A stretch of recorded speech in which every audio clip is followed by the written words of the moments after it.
Good morning बच्चों। जैसा कि हम लोग मेल गैमेटोफाइट और फीमेल गैमेटोफाइट, कहने का मतलब है परागकण और अंडाशय में बनने वाले क्या बन रहे थे, अंड कोशिका, है ना। मादा युग्मकोद्भिद के निर्माण को पढ़ चुके हैं। आइए हम जानते हैं कि अब पुष्पीय पौधों में निषेचन कैसे होता है। निषेचन के लिए बच्चों ज़रूरी है कि जो पुष्प के परागकण है वह मादा पुष्प के जनन अंग यानी कि उसके अंडाणु तक पहुंच सके। इसके लिए जो प्रक्रिया होती है, जो प्रकृति ने एक प्रक्रिया इसके लिए निर्माण की है, उसको हम परागण कहते हैं। इसके यदि हम परिभाषा आपको बताएं तो हम इसको ऐसे समझ सकते हैं कि परागण वह प्रक्रिया है जिसमें परागकण पुष्प के वर्तिकाग्र तक पहुँचते हैं। इसे हम परागण कहते हैं। परागण के बिना किसी भी पुष्प में निषेचन नहीं हो सकता है, इसलिए यह बहुत ही आवश्यक प्रक्रिया यहाँ पर है। परागण दो प्रकार का होता है, जैसा आप देख रहे हैं सेल्फ पॉलिनेशन, इसको हम स्वपरागण कहते हैं। दूसरा है क्रॉस पॉलिनेशन, मतलब परपरागण। बच्चों सेल्फ पॉलिनेशन पे हम यहाँ ध्यान फोकस करेंगे कि सेल्फ पॉलिनेशन क्या होता है।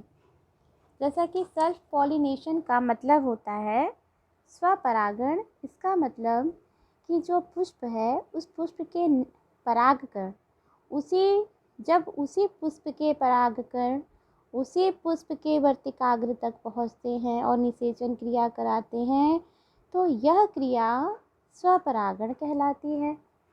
इसके लिए पुष्प द्विलिंगी होना अनिवार्य है।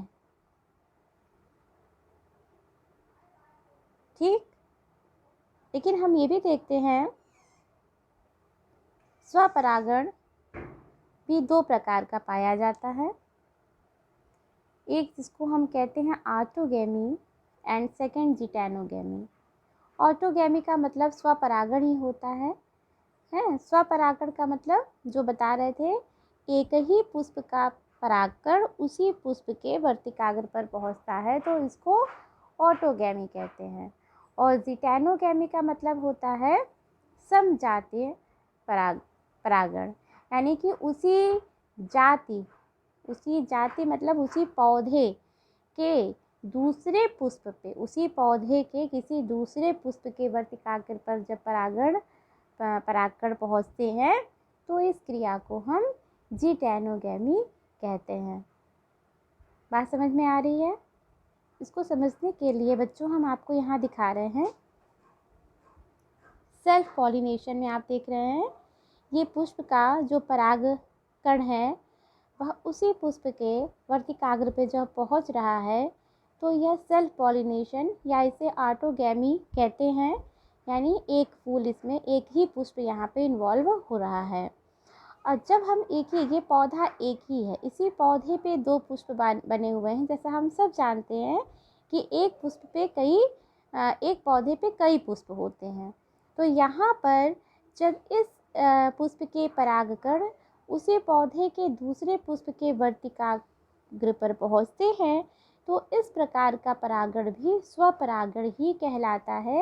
यहाँ आप बिल्कुल भी कंफ्यूज नहीं होंगे, क्योंकि क्या है, यहाँ पे पौधा नहीं बदला है। पौधा यदि एक ही है, उसमें भले दूसरे पुष्प पे जा रहा है तो अभी वह स्वपरागण है, बस इसका टर्म हम अलग कहते हैं जिटैनोगैमी।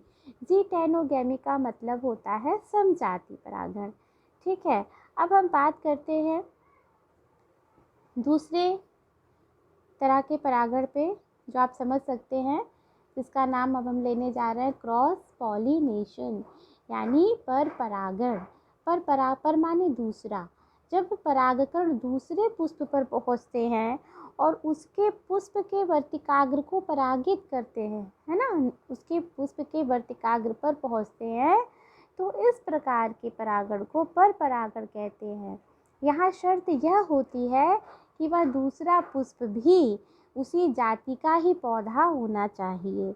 दूसरी जाति के पौधे पर वह परागण क्रिया संपन्न नहीं हो सकती।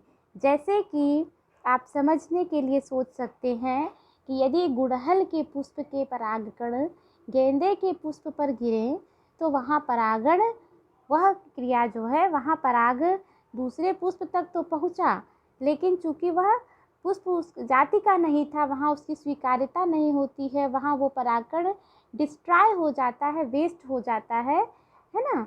तो इसलिए वहाँ पे वो क्या है, एक प्रकार का वो पर परागण नहीं है।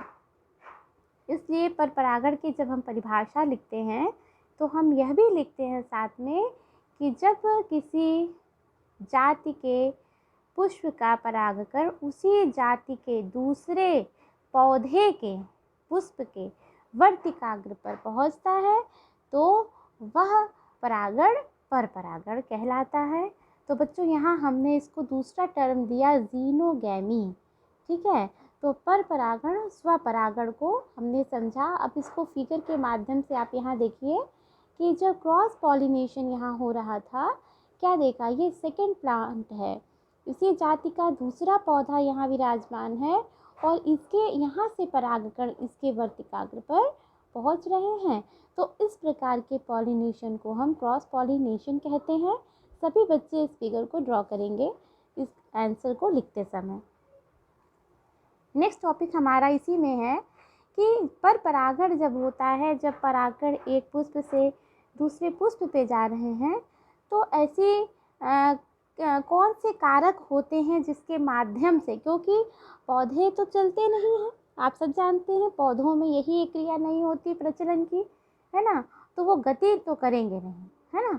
तो ऐसे कंडीशन में कैसे परागकण दूसरे पुष्प तक पहुंचते हैं, तो इसके लिए दो घटक हम लोगों ने पढ़ा है। एक हम पढ़ेंगे अजैविक घटक और दूसरा जैविक घटक। बच्चों यहाँ इंग्लिश में हमने इसलिए लिखा है क्योंकि इंग्लिश टर्म्स जो होते हैं ये बहुत ज़्यादा मोस्ट फ्रीक्वेंटली यूज़ होते हैं और हिंदी हमारे समझने का माध्यम होना चाहिए, है ना। और इसको हम समझते हिंदी के माध्यम से। आप इसकी हिंदी वर्जन भी नोट करेंगे और मैं आपको इसको भी उपलब्ध करा दूँगी हिंदी में जो बच्चा चाहता है।